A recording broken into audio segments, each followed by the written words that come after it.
마태복음 265번째 시간입니다. 265번째 오늘은 마태 12장 43절에서 45절까지 우리에게 안식을 주신 안식장의 오늘 14번째 시간입니다. 말로 지은 죄를 회개하는 것이 안식을 이룬다라는 그런 내용입니다.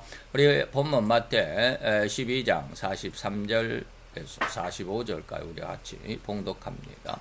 더러운 귀신이 사람에게서 나갔을 때 물 없는 곳으로 다니며 쉬기를 구하되 얻지 못하고 이에 가로되 내가 나온 내 집으로 돌아가리라 하고 와 보니 그 집이 비고 소재되고 수리되었거늘 이에 가서 저보다 더 악한 귀신 7을 데리고 들어가서 거하니 그 사람의 나중 형편이 전보다 더욱 심하게 되느니라. 이 악한 세대가 또한 이렇게 되리라. 아멘. 자, 오늘 265번째 시간입니다. 오늘 마태 12장의 거의 마지막 부분인데 안식장이죠. 마태 12장은 안식장입니다. 그래서 안식장에 대해서 오늘 우리가 16개 단락으로 이렇게 쭉 나누었고, 우리가 지난 시간부터 회개와 안식에 대한 3시간. 그래서 지난 시간에는 마음속의 안식, 다시 말하면 성부 하나님의 형상 회복이죠. 그 다음에 오늘은 말로 지은 죄 회개, 이것은 성자 예수님의 형상입니다. 다음 시간에는 행동으로 지은 죄, 이게 이제 성령 하나님의 형상이죠. 이렇게 삼위일체, 삼위 하나님의 형상을 회복하는 것이 어떠한 뜻인가라고 하는 그런 내용들을 가지고 오늘 회개와 안식 입으로서 말로 지은 죄를 회개하는 것이 안식을 이룬다라는 그런 내용을 한번 생각해 봅니다. 자, 성경 우리가 살아가고 있는 모든 만물이 오직 하나님의 말씀으로 창조되었고 세상에 나타난 바 되었다라고 증명하고 있죠. 이게 요한일서 1장 1절로 4절까지입니다. 태초에 말씀이 있었는데 이 말씀은 하나님이셨다. 말씀 하나님이셨죠. 만물이 그로 말미암아 이 말씀으로 말미암아 지은 바 되었고 그래서 지은 것이 하나도 그 말씀이 없이 세상에 존재하는 것은 없다라는 뜻이죠. 그리고 그 말씀 안에 생명이 있었고 이 생명은 사람들의 빛이다라고 했습니다. 그래서 말씀의 중요성 오늘 먼저 한번 생각을 해보고 말씀으로 인해서 우리가 어떠한 흉악한 죄악 가운데 있는지도 알아보도록 하겠습니다.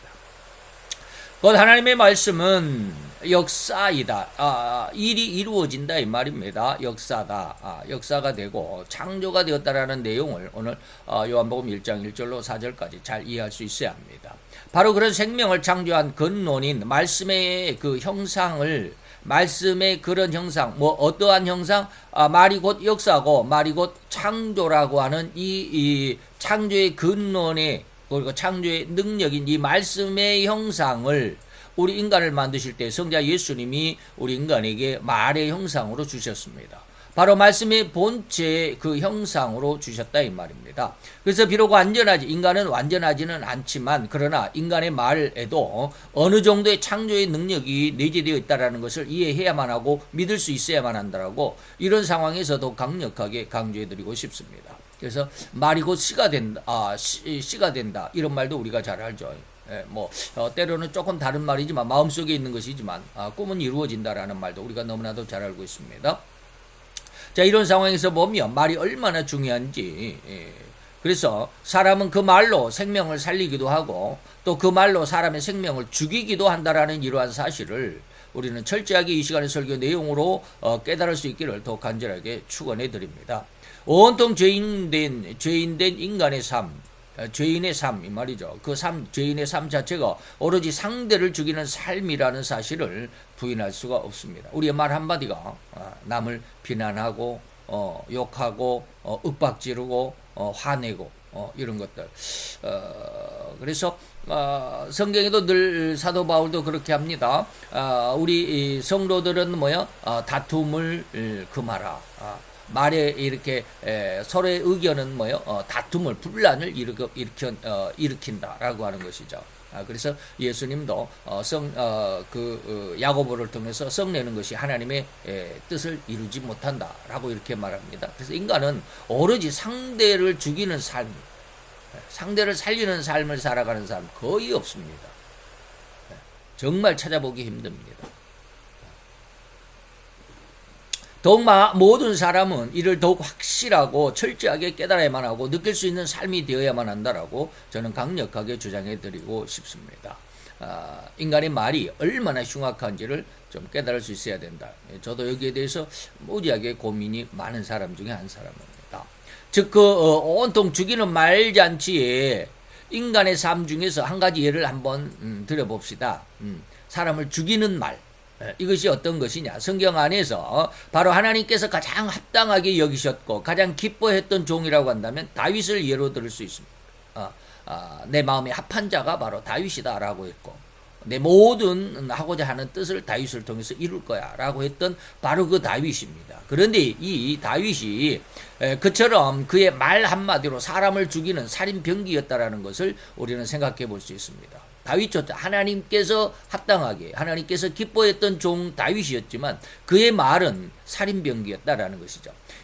사무엘하 11장 2절로 5절 그리고 마지막 결론으로 14절 15절인데 사무엘하 11절에 보면 그 다윗이 그 한 대낮에 목욕하는 여인을 보고 그 여인을 그 범하게 되죠. 근데 그 여인은 햇사람 우리아의 아내 바세바였습니다.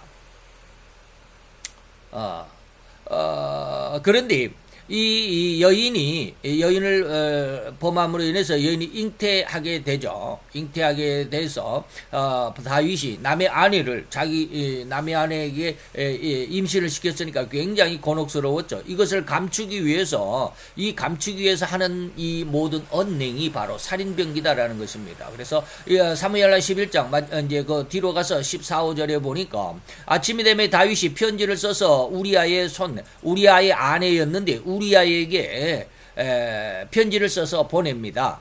우리아에게 편지를 써서 보냈는데 그 니네 대장한테 가서 이 편지를 보여줘라 라고 이렇게 합니다. 근데 그 대장이 바로 다윗의 아주 신복 중에 하나인 요압이죠. 요압 장군입니다.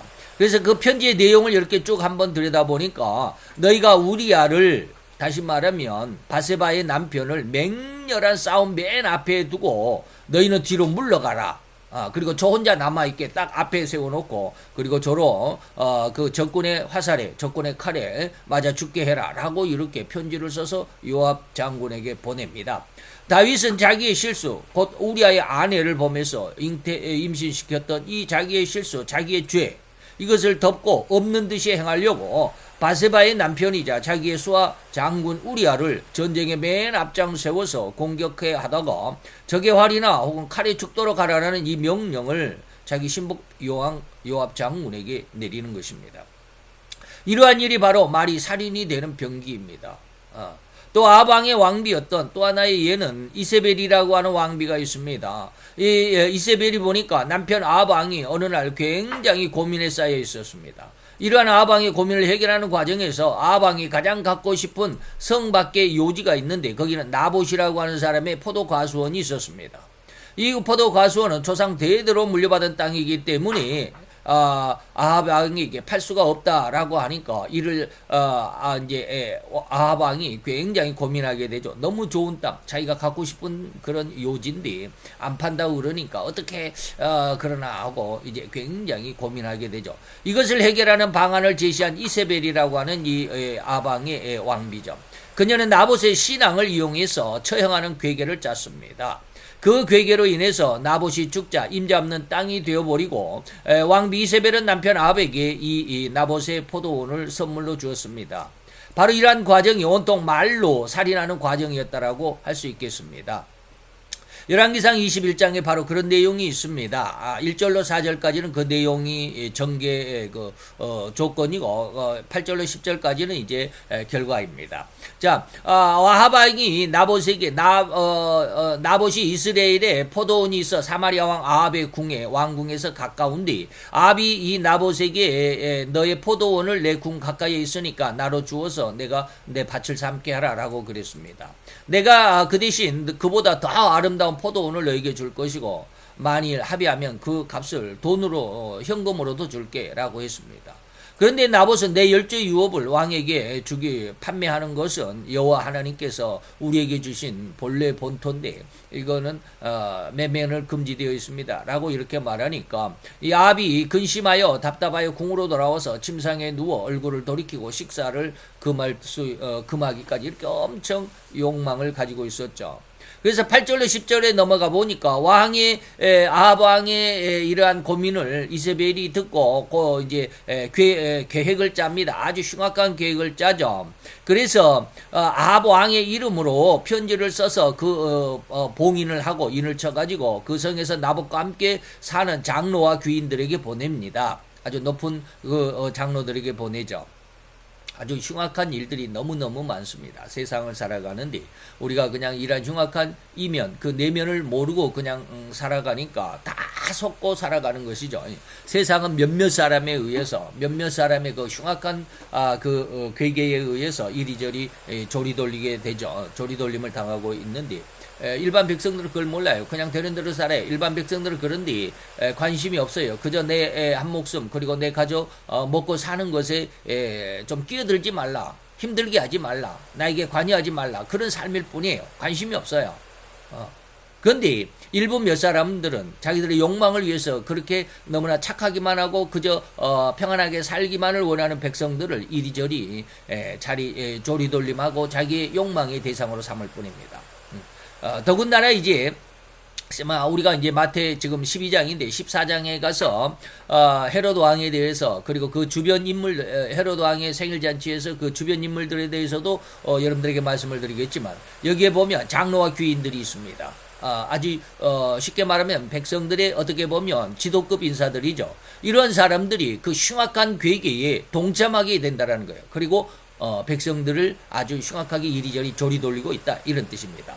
그 편지 사연에 이르기를 너희는 금식을 선포하고 나봇을 백성 가운데 높이 앉힌 후에 아주 흉악한 이 깡패 두 사람 비류 두 사람을 나봇의 앞에 마주 앉히고 저에게 증거해서 네가 하나님과 왕을 저주했다라는 가짜 뉴스죠. 요즘으로 말하는 가짜 뉴스 페이크 이 거짓말을 이렇게 온 백성 앞에 드러내게 해라. 이 증거를 삼으라. 그리고 그로 인해서 곧 그 왕과 하나님을 저주했다라는 죄목을 뒤집어 씌워가지고 끌고 나가서 돌로 쳐 죽이라는 이러한 아주 흉악한 인을 쳐서 봉인한 이러한 아주 흉악한 괴계의 편지를 장로와 귀인들에게 보내게 됩니다. 장로와 귀인들은 그것이 잘못된 것임에도 불구하고 그것을 왕비의 명령이니까 왕의 명령이니까 이것을 그대로 따를 수밖에 없는 이 아주 흉악한 너무 나약한 존재 의로 따르지 않고 불의를 어쩔 수 없는 자기 어떤 입장 자기 어떤 생명의 보존을 위해서 따르게 되는 이런 안타까운 인간이 흉악한 죄성의 모습을 보이고 있습니다. 곧 인간의 말도 역시 이것이 현실로 이루어지고 말았죠. 그래서 나봇을 이렇게 이 아주 흉악한 깡패 두 사람, 비류 두 사람의 그 가짜 증언, 가짜 뉴스에 의해서 곧 돌에 맞아 죽고 맙니다. 이러한 그 인간의 흉악한 말 역시 현실로 이루어질 수 있는 그런 능력을 갖추고 있다라고 하는 거 부인할 수가 없죠. 이러한 상황에서 밝히 깨달을 수 있고 이해할 수 있어야만 한다는 의미로 오늘 제가 인간의 말이 사람을 죽이기도 또는 살리기도 한다라는 그 의미를 잘 이해할 수 있어야 된다라고 말씀을 드리는 겁니다. 또한 아주 약하게는 상대를 무시하거나 멸시하는 말 자체가 이렇게 이제 지금 다윗의 우리아의 아내 우리아에 대한 자기 수하 장군 우리아나 또 아방에게 이세벨이 나봇을 죽이는 이러한 아주 흉악한 그러한 흉측한 괴계의 말이 아닐지라도 아주 약하게는 뭡니까? 상대를 무시하거나 멸시하는 말, 욕하고 서로 싸우고 분란을 일으키는 것, 이 자체가 더욱이 상대의 기를 죽이는 살인병기라고 해야만 할 것이다. 똥을 싸야만 똥이 아니라 우리는 그러잖아요. 팬티에 찌린 것도 조금 묻힌 것도 그것도 똥이다. 이런 아주 우스갯스러운 말이 있는데 다 같은 뜻이다. 다 같이 아주 사람을 직접 죽여야만 살인이 아니라 그 사람의 그 인격까지 모독하고 인격을 멸시하고 욕하고 상대를 윽박지르고 이것도 살인죄에 해당한다라는 것입니다. 저도 여기에서는 별로 벗어날 수 있는 사람이 아니에요. 저도 예전에는 아주 온화한 사람이, 제가 지난번에 한번 그랬잖아요. 제가 하도 화를 내니까 옆에서 어떤 사람이 다가오더니 제 이름을 보고는 혹시 백시세요? 예. 근데 그걸 왜 묻냐 그랬더니 나는 그 사람이 백신 줄 알았어요. 그런데 나중에 물어봤어요. 그래서 저한테 처음에 그런 말 할 때는 나한테 그런 말 하지 말라고. 예, 예. 그리고 나한테 말도 못하게 그 사람을 거부했거든요. 그리고 나중에 이제 제가 이제 마음이 좀 차분해지고 난 다음에 왜 백씨냐고 물어봤어요. 아저씨도 백씨세요? 그랬더니 자기는 김씨고 자기 아내가 백씨인데 자기 아내의 모습을 보니까 너무 백씨들은 온화하더라. 근데 아저씨는 아닌 것 같아요. 세상이 나를 이거, 나도 처음에는 참 온화했는데 예? 이 직장의 삶이 사람들이 너무 말을 안 들어요. 너무 말을 안 들어가지고 화를 안 낼 수가 없다. 큰 소리를 안 치면 완전히 깔보고 나를 깔아뭉개고 그러더라. 그러니 내가 안 죽을래니까.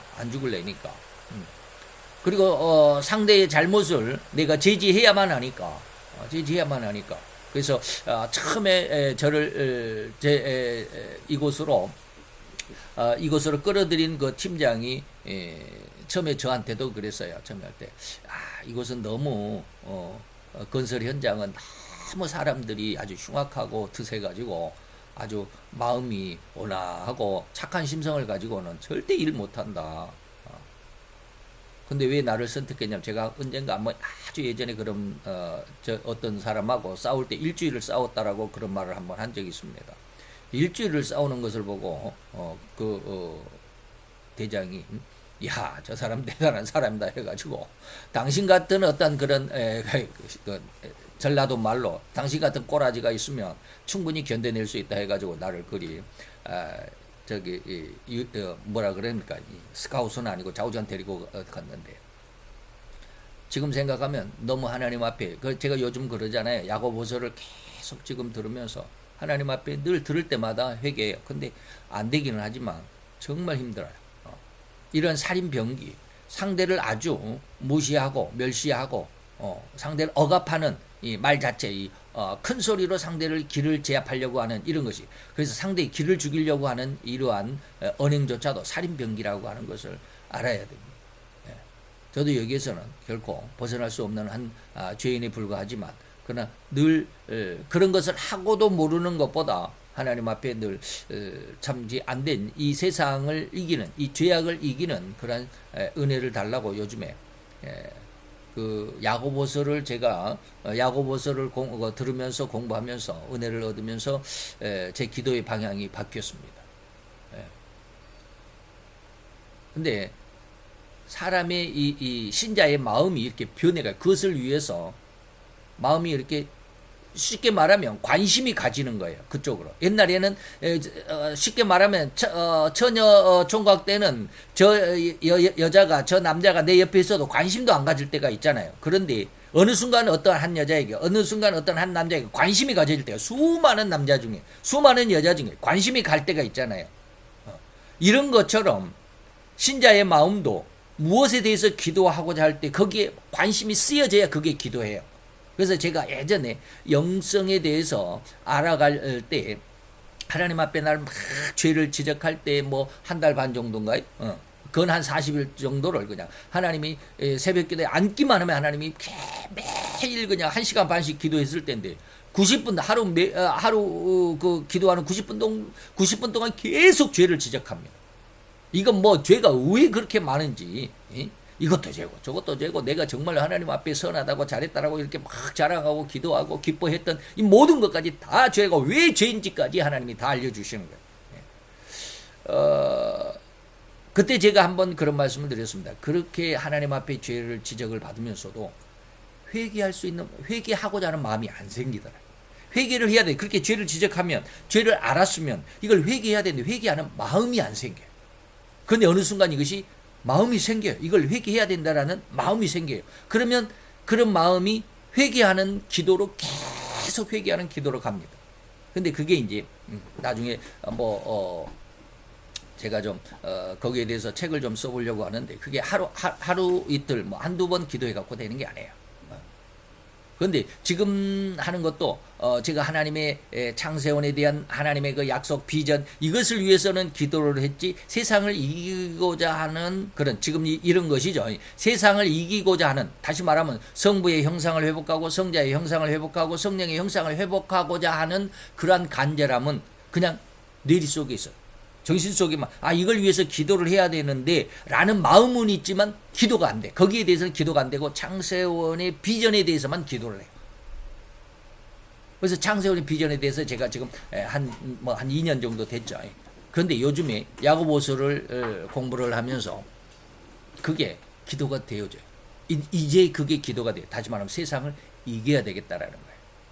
내 마음을 이겨야 돼. 내 마음 속에 죄를 이겨야 되겠고 내 말 속에 죄를 이겨야겠고 내 행동의 죄를 이겨야 한다라는 이런 어떤 느낌이 있어요. 그래서 그것을 위해서 요즘에는 창세원에 대한 창세원 비전을 위한 기도보다는 세상을 이기는 권능. 그래서 성령 하나님의 3대 책망 중에 마지막이 뭐예요? 세상 왕의 세상 심판에 대한 책망. 심판에 대한 책망의 뜻이 뭐예요? 세상 왕을 하나님께서 이기셨다라고 하는 세상을 이기신 그런 능력이 무엇인 줄 알게 하시고 깨닫게 하시고 이것을 위해서 기도하게 하셔요.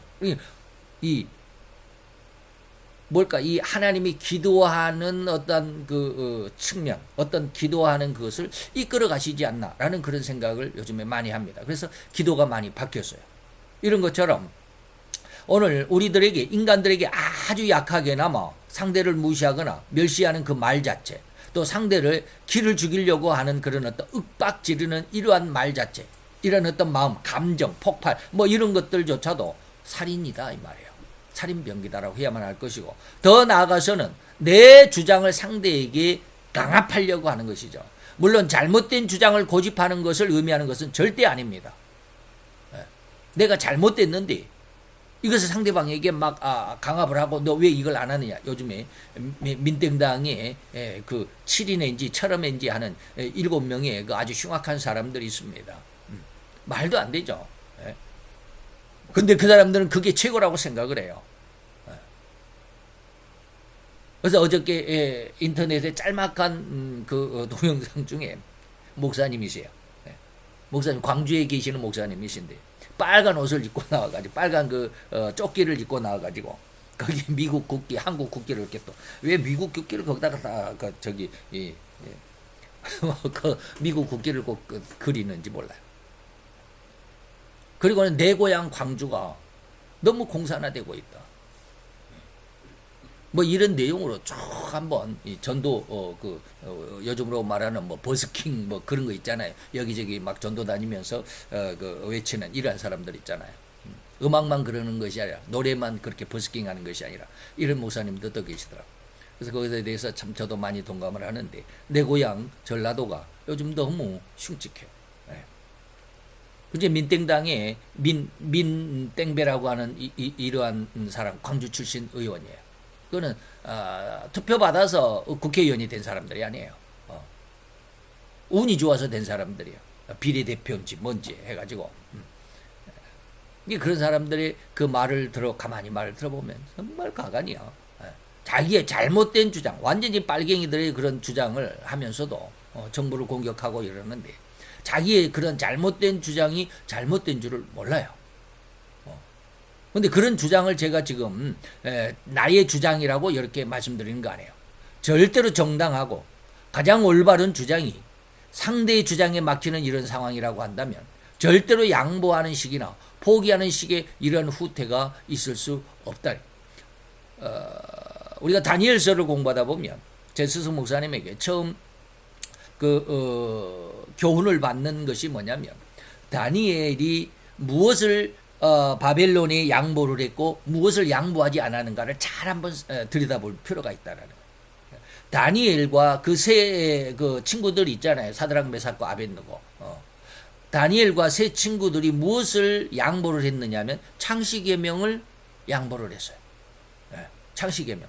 뭐 다니엘은 뭐 벨드사살이라고, 우리는 이제 벨드사살이라는 말을 거의 안 쓰고 그냥 다니엘은 그냥 다니엘이라고 그러지만, 다니엘의 세 친구는 사드락과 메삭과 아벳느고라고는 바벨론식으로 이름이 바뀌었어요. 하나냐, 미사엘, 아사랴라고 하는 유대식의 이름을 사드락과 메삭과 아벳느고라고 하는 바벨론식으로 이름을 바꿨어요. 그래서 다니엘서를 읽어보면 하나냐, 미사엘, 아사랴 이렇게 나오는 게 아니라 사드락, 메삭, 아벳느고 이렇게 바벨론식으로 이름이 되어 있지만, 다니엘은 그냥 유대식으로 다니엘이에요.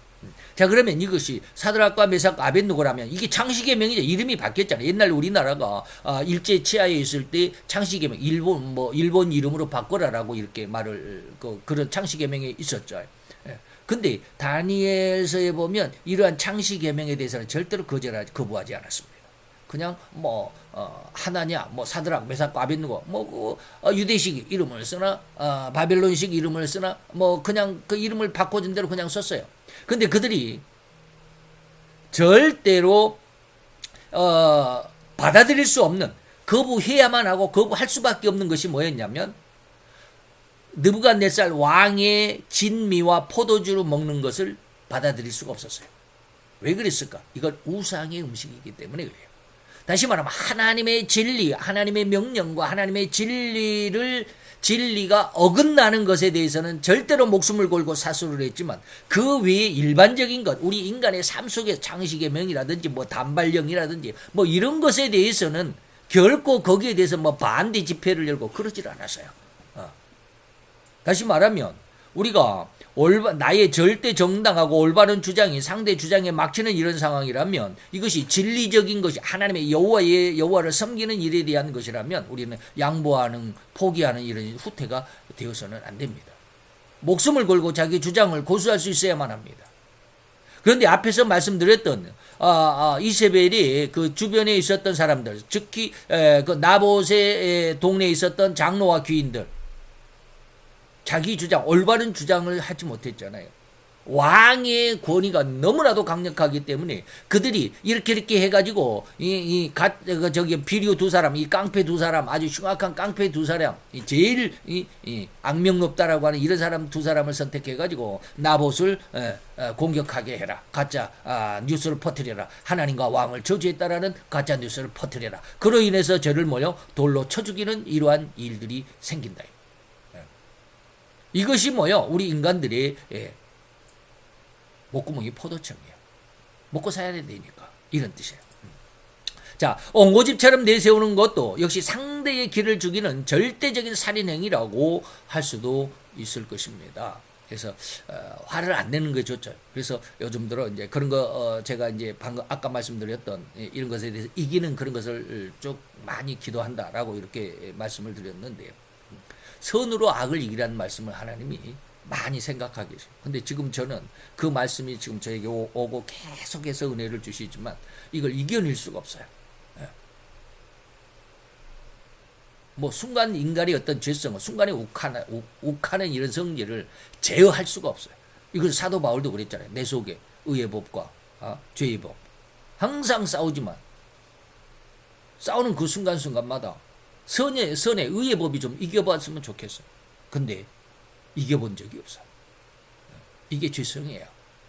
그런 행위를 하나님 앞에 늘 내놓아야 돼요. 이것이 바로 살인행위라고 하는 것. 그래서 오늘 이런 말씀을 지난 시간에 말씀의 회복, 말씀인 거룩함의 마음에 지난 성부 하나님의 마음의 거룩함을 회복하는 우리 마음이 어떠해야 되는가도 우리가 고민하고 죽도록 하나님 앞에 기도하고, 오늘도 말도 역시 마찬가지. 고로 인간이 생명을 가지고 태어난 인간의 말을 들으면서 배우는 순간, 인간이 이제 말을 배우는 순간부터 자기 생명이 이후 늙어 죽을 때까지 단 한마디도 빼놓지 않는다고 할 수 있는, 다시 말하면 모든 일생 속에서 행한 말이 절대로 상태가 아니요, 상대죠. 상대를 죽이는 살인 병기인 말이었다라고 하는 것을 철저하게 느낄 수 있어야만 하고 회개할 수 있는 은혜를 얻는 것이 진정한 성도일 것입니다. 근데 이러한 말을 저는 단 한 번도 들어본 적이 없어요. 말이 죄라고 하는 것을, 말이 살인병기라고 하는 것을 설교를 통해서 한 번도 들어본 적도 없어요. 왜 그런 걸 이렇게 원고를 썼느냐? 어느 한순간 하나님이 알게 하셔요. 자, 그런데 우리 말은 생명을 살리는, 다시 말하면 맨 태초에 하나님께서 말씀으로 세상을 창조했다라고 하는 것이죠. 오직 말씀으로 만물을 창조하셨다. 여기에는 뭐가 있었다? 역사가, 그 말씀은 역사고 그 말씀은 그 창조인 생명인 그 말씀이라고 하는 것을 알아야 된다라고 하는 것입니다.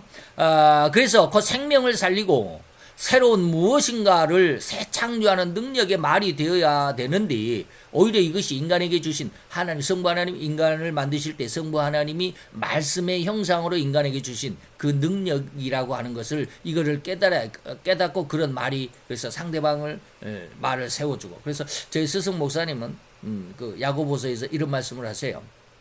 대구 지역에 계실 때, 살았을 때, 어렸을 때 대구 사람이라고, 대구에 살 때 그 대구역에 가면 이제 뭐 보통 그 마을에, 옛날에는 마을의 아주 중심지가 역이잖아요. 역전 뭐 그러잖아요. 옛날에는 그 버스가 많이 없었고 역이 먼저 발달했으니까, 그래서 기차 역전이 아주 중심 번화가, 그 어느 지역을 가든지 그 역을 중심으로 해서 발전을 했었습니다. 옛날에는. 근데 그 역전에 가면 아주 유명한 미치광이가 한 사람이 있었답니다. 근데 그 사람을 자기 집에 참 부자로 잘 사셨던 그런 적인데, 자기 집에 데려다가 그 사람을 먹여 살리면서 절대로 가족들에게 그랬답니다. 이 사람을 절대로 미친 사람으로 대하지 말라. 정상적인 사람으로 대하라 라고 했답니다. 그래가지고 1년 후에 이 사람이, 미친 사람이 그랬답니다. 나도 내가 미친 줄 안다. 그런데 그때는 이제 어렸지만 집사라고 그랬잖아요. 14살부터 집사였으니까. 최 집사님 댁에서 나를 건강한 온전한 사람으로 인정해줘서 내가 내 병을 낫게 됐다라고 그렇게 고백을 하고 나가셨답니다. 이게 말의 능력이, 말이 뭐요? 상대를 살려주는 그런 말이 돼야 돼. 상대를 항상 뭔가를 상대를 위로해주고 양보해주고 이렇게 능력을 또 마음을 또 어떤 기분을 뭐 그렇다고 해서 이게 아부아처마라는 뜻은 아닙니다. 상대를 살려줘야 된다라는 거예요. 예. 그래서 오히려 생명을 죽이는 이 엄청난 살인 무기가 될 수 있는 것이 바로 인간의 말입니다. 원래는 이렇게 무엇인가를 새 창조하는 능력의 말이 돼야 하는데, 오히려 생명을 죽이는 엄청난 살인 무기가 될 수 있는 것이죠. 그래서 절대로 곧 말시에 절대적인 주의가 필요할 뿐입니다. 그래서 사도 바울은 그의 편지 갈라디아서 교회에 보내는 서신 편지에 이러한 인간의 삶, 인간의 모든 언행심을 육신의 현저한 일이라고 규정하기도 했습니다. 갈라디아서 5장에. 육신의 현저한 일이 바로 이러한 말씀 속에도 있다, 이런 뜻이죠. 이러한 육신의 생애, 곧 오로지 지옥의 조건일 수밖에 없는 육신의 현저한 일로만 살아가는 인생의 상황을 더욱 일생의 종노릇하는 자로 비유하기도 했습니다. 그래서 인간은 죄의 종노릇한다. 이게 히브리서 2장 15절입니다. 죽기를 무서워함으로 일생에 매여 종노릇하는 모든 자들인데, 예수는 이러한 자들을 놓아주려고, 모든 자를 놓아주려고, 구원하려고 오셨다, 이 말입니다. 아까 이세벨의 그런 농간에 동조할 수밖에 없는, 그래도 백성 중에 인도자급이라고 하는 사람들, 나중에 14장에서 헤로드 왕의 생일잔치에 있었던 그 곁에 있었던 수많은 고관 대작들, 세례 요한의 목을 잘라서 달라고 하는 그 왕비 헤로디아와 그 딸 살로메의 그 요구를 절대로 반대한 사람이 한 사람도 없어요. 이런 사람, 장로와 귀인들, 이런 사람들이죠. 이것이 바로 뭐예요? 죽기를 무서워한다. 오늘날 제가 이제 그런 댓글도, 요즘에 제가 너무 마음이 아주 그냥 막 공격적으로 많이 변해 있어요. 그래서 뉴스를 보면서 민땡당에 대해서 굉장히 옛날에는 아주 좋은 말을 썼는데 요즘에는 굉장히 공격적인 말을 많이 써요. 그래서 요즘에 다 4명이 지금 뭐 그냥 이땡명 사당화가 되어버린 민주당의 개혁을 추진하고 무슨과 공정과 상식이라는 그런 어떤 단체를 만들어 가지고 좀 뭐 그러는데, 거기에 동조하는 사람이 168명 중에서 한 40명이 된다라고 이렇게들 이야기를 하고 있는데, 그 40명은 뭐요? 납작 엎드려 있는 사람들이잖아요. 그래서 제가 늘 그러잖아요. 예수를 믿는 사람이 민땡당 안에도 거의 예전에 지금 21대지만 20대에는 77%였다. 그렇게 많은 예수를 믿는 사람들이 그 안에서 뭐하고 있느냐면 공산 그런 어떤 사상을 추구해가고 사회주의를 추구하고 공산주의를 추구하는 그런 상황 속에서 왜 그냥 아무 말도 못하고 팍 엎드려 있어가지고 왜 그러고 있느냐. 다음 22대 국회의원 공천을 받아야 되잖아요. 공천을 받아야 돼. 후보자로 낙점을 받아야 되잖아요. 근데 이거 이땡명의를 반대했다가는 공천권을 받을 수가 없잖아요. 그러니까 아무 말 못하고 지금 있어요. 이게 뭐요? 죽기를 무서워하는 방금 이세벨의 그 장로와 귀인들 그런 삶이에요. 인간의 모습이 그거예요. 이런 것들이 이제 막 요즘에 막 느껴지고 깨달아지다 보고 그런 것들을 보게 되니까 내 마음이 완전히 공격적으로 많이 변하는 것 같아요. 그래서 예전에는 죽음도 무서워가지고 뭐라 그럴까요? 뭐라고 그래야 되나? 참, 그 겁이 많았다. 저도 이런 모습을 한번 보인 적이 있거든요. 제 유튜브에 보면 유튜브가 한번 확 엎어진 적이 있어요. 그래서 지금 제 유튜브나 제 아프리카 방송국 안에 보면 계시록 강의가 없어요. 다 지워버렸어요. 거기 상당히 강력한 말들이 많거든요. 계시록을 하려면 어쩔 수 없어요. 근데 그런 걸 싹 지워버렸어요. 왜? 어느 날 갑자기 무서워지는 거예요. 내가 이런 말을 이렇게 유튜브에 인터넷에 올려놨는데 이걸 만약에 누가 본다면 나를 어떻게 생각할 것인가? 뭐 그러니 나를 막 공격하고 이런 게 두려워가지고 완전히 싹 지워가지고 새롭게 싹 바꾼 게 지금 오늘날에 있는 거거든요. 근데 오늘날에는 그냥 하려면 하라. 요즘에는 아주 그냥 공격적인 마음이 많이 변해가지고 어저께도 어떤 영상을 보니까 거기는 완전 이땡명당의 영상이더라고요. 저 반대쪽에 민땡당 쪽에 그 사이트예요. 근데 어떻게 보다니까 거기에 들어가가지고 이땡명을 아주 대표님 사랑합니다. 어쩌고 저쩌고 팍 써놨길래 내가 거기다 그렇게 썼어요. 병하고 신하고 결합했네. 병하고 신하고 결합한 게 뭔 줄 아시죠? 그냥 병신이라고 쓰기는 좀 그렇잖아요. 그래서 병하고 신하고 함께 선물해주고 싶네. 그래가지고 쭉 이야기를 했어요. 그런 거 쓰면 거기다가 그런 말을 감히 쓰겠어요. 그들의 홈페이지인데. 근데 요즘에는 막 그렇게 쓰려고 그래요. 그러니까 내 삶이 벌써 두 번 죽을 위기를 겪고 보니까 죽음에 대해서는 별로 내가 자신 있지는 않아요. 죽음에 대해서 자신 있지는 않아요. 그러지만 죽는 것도 받고 싶다라는 그런 생각. 옛날에 제 계시록 강의를 싹 지울 때 그 생각과는 지금 많이 달라요.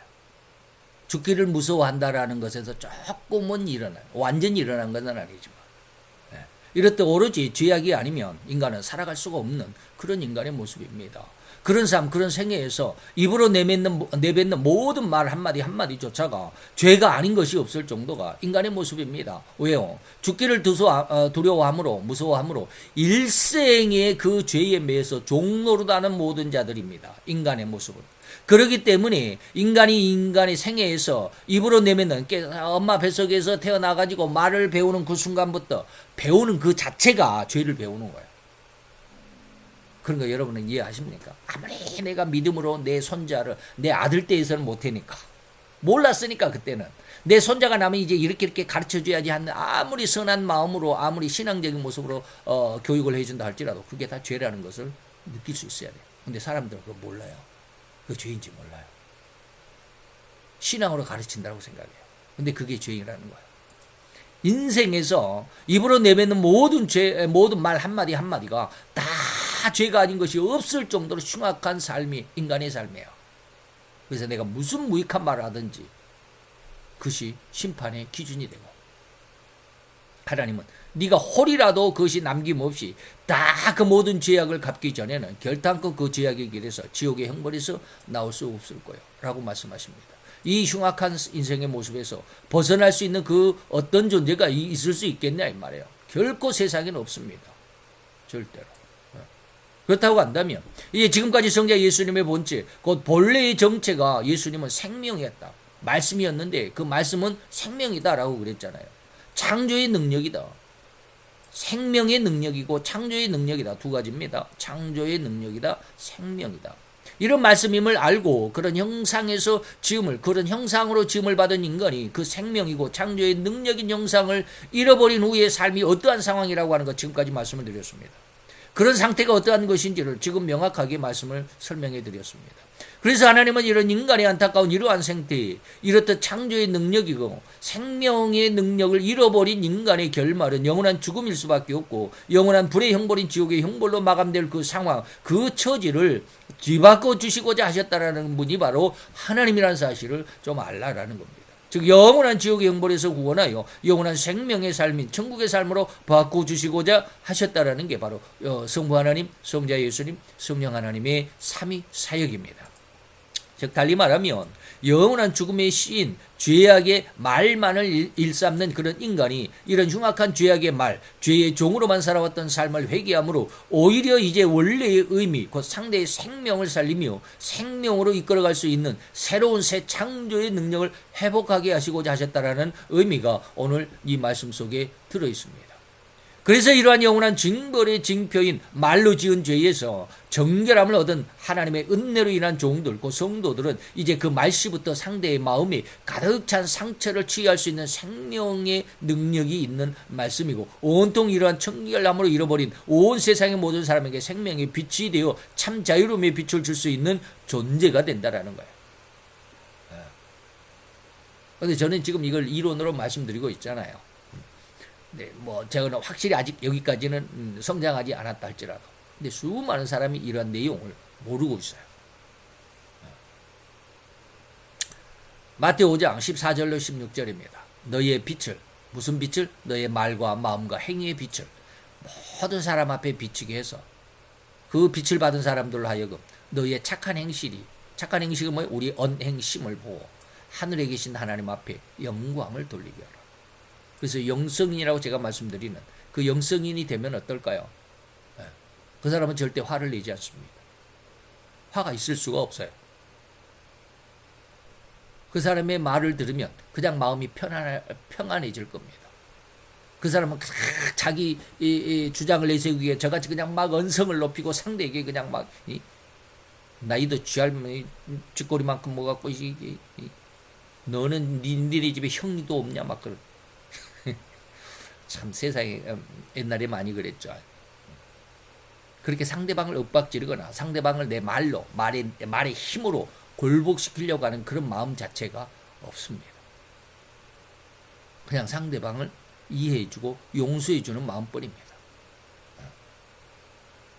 옛날에 제가 한 20년 전에, 20년, 30년 전에 저희 스승 목사님에게 이런 마태복음을 공부하고 배울 때는요, 그냥 말로만 들었어요. 말로만. 근데 요즘에 그게 제가 40년쯤 지나고 난 지금은 그게 마음으로 느껴져요. 아, 이 말이 그런 뜻이었구나. 40년 동안 아무것도 모르고 깝죽됐다라는 거 아니에요. 이렇게 변화된 존재가 바로 욥이라고 하겠습니다. 우리 하나님께 복을 받았은즉 재앙도 받지 않겠느냐. 근데 요즘엔 제가 너무 힘드니까 힘든 삶 속에서 하나님이 아직도 제가 요즘에 그렇게 기도합니다. 하나님 제 말 다 들으셨잖아요. 제가 어떻게 지금 이렇게 살아가고 있는지 하나님 보시잖아요. 하나님은 그렇게 살지 말라고 하셨잖아요. 선으로 악을 이기라고 하셨잖아요. 근데 안 되잖아요. 어떻게 하면 좋습니까? 바로 이런 모습이 재앙도 받는 것이 즐거움이고 기쁨이 되어야 되는데 안 됩니다. 재앙을 받는 것이 어떻게 돼야 즐거움이 되고 하나님 앞에 영광이 되겠습니까? 그 느낌이 그게 아직은 안 돼요.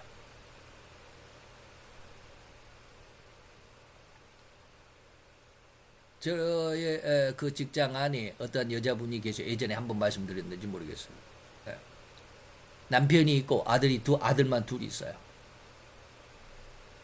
아들이 35, 32살 그런데요. 그러나 어느 날 갑자기 남편이 암이라고 그러더래.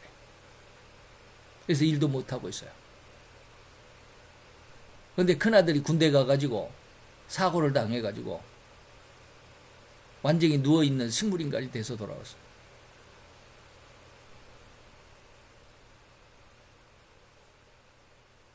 둘째 아들은 직장을 잘 다니고 있었는데 어느 날 갑자기 푹 쓰러져가지고 둘째 아들도 이제 혈액암이래요.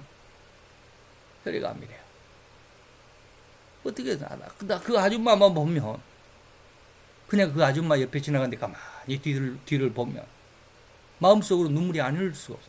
어떻게 저런 사람이 삶이 있을까? 응? 완전히 나오미가 아니라 마라가 되고. 근데 그런 상황이 된다면 과연 나는 하나님 앞에 감사할 수 있을까? 다 하나님의 뜻대로 되어가니까 하나님이 하시는 일이니까. 그럴 수 있겠나? 요즘도 저는 그게 기도예요. 의문이에요. 만약에 내 자녀들 셋 중에 하나가 누가 잘못된다면 나 하나님 앞에 하나님 주셨고 하나님 데려가셨으니까 하나님의 뜻대로 될 것입니다. 감사합니다. 이럴 수 있을까? 못하겠어요. 지금 생각은 절대 못하겠어요.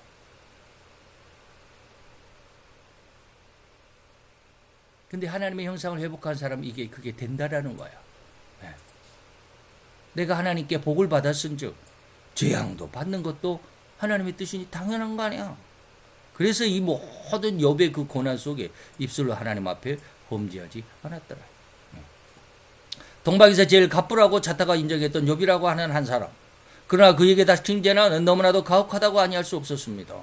한날 한순간에 집이 무너져 10명의 자녀가 다 한순간에 몰살되고 또 그렇게 많던 재산들 곧 가축들은 여기저기서 날뛰는 도적대들에게 뺏기고 강탈당함으로 인해서 이제는 아주 빈털터리가 되고 말았습니다. 그런데 그러한 상황에서 엎친 데 덮친 격이라고 할 수밖에 없는 상황은 욥 자신의 몸에 엄청난 온몸이 병이 들어가지고 고름이 퐁퐁 쏟아져 나오는 악창이 나서 도무지 가려워서 어찌할 수 없을 정도로 힘겨운 상황에 내몰리고 있었다는 말입니다.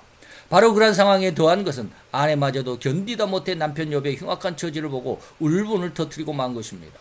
이러한 진퇴양난의 엄청난 흉악한 상황에서조차도 욥은 결코 그 입으로 하나님을 원망치 아니했다라고 기록하고 있습니다.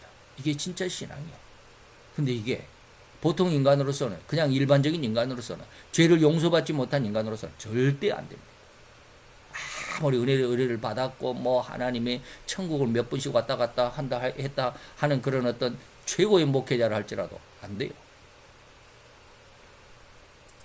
곧 욥은 그렇게 흉악함에 빠져 고통당하며 힘겨울지라도 하나님을 신뢰함에 있어서는 절대로 흔들리지 않는 완전하고도 온전한 믿음을 하나님 앞에 보였던 것입니다. 이러한 상황, 이러한 믿음이 진정으로 회복한 믿음이라고 할 수 있을 뿐입니다. 말로도 하나님을 힐난하거나 하나님을 원망하는 한마디가 없었단 말입니다. 이런 은혜와 성령님의 능력으로 우리 모두가 성장하시기를 더욱 축원해 드립니다. 기도합시다. 할렐루야. 주님, 오늘도 여호와의 귀한 은혜와 은총을 주께 감사를 드리나이다. 주의 영광 앞에 있는 하나님의 아들과 딸들, 하나님의 모든 백성들, 세상 속에 살아가면서 하나님의 은혜 가운데 있다 하지만 은혜를 알지도 깨닫지도 느끼지도 만지지도 못하는 안타까운 우리들의 모습 안에서 다시 한번 주 앞에 나 엎드려 부복한 것은 하나님의 뜻을 알고자, 그리고 그 뜻 안에서 성장하는 신앙이 되고자, 그리고 하나님 앞에 급기야는 그 하나님의 선이 온전히 기뻐하실 만큼 아름답고 귀한 신앙의 열매로 풍성하게 나타나기를 원하는 간절함 속에 주 앞에 엎드려 부복하여 싸우며, 오늘 사랑하는 자녀들에게 이와 같은 하나님의 의도 속에서 저들의 모든 심성이 변화되고 그 심성의 그 신앙이 열매되는 은혜로 인도해 주시옵소서. 예수 그리스도 이름으로 감사와 기도드려 싸움나이다. 아멘.